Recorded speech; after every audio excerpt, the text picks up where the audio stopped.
Dans la maladie d'Alzheimer, en plus des troubles de la mémoire, on retrouve également des troubles du langage qui apparaissent très tôt.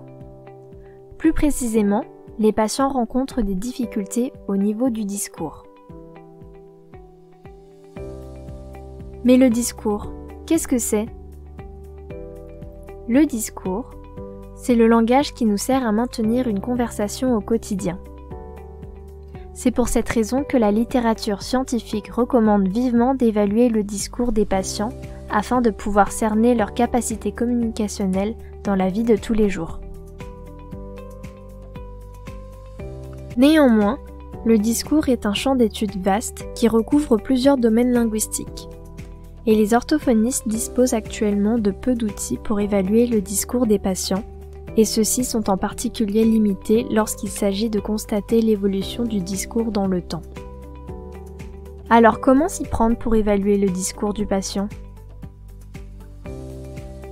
Dans notre mémoire, nous avons réalisé une revue de la portée dont l'objectif était de déterminer les critères linguistiques à privilégier par les orthophonistes lorsqu'ils évaluent le discours chez les patients présentant ou à risque de présenter la maladie d'Alzheimer.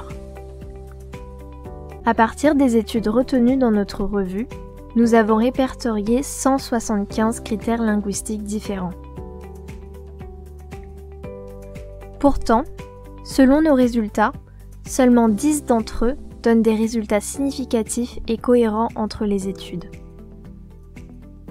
Soit 4 critères au niveau de la fluence, c'est-à-dire de la fluidité du discours, comme les pauses, et 6 critères du domaine de la pragmatique, c'est-à-dire de la capacité à être informatif et cohérent.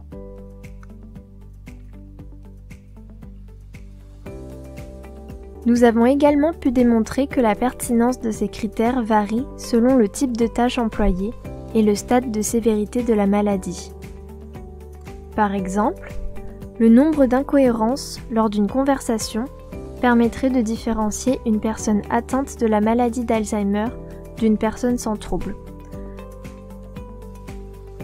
Alors que mesurer les pauses dans le discours des patients lors d'une tâche de rappel permettrait de différencier le stade précoce du stade léger de la maladie.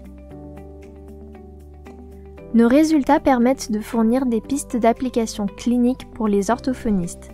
La poursuite des recherches dans ce domaine est vivement recommandée afin d'améliorer les soins apportés aux personnes présentant une maladie d'Alzheimer.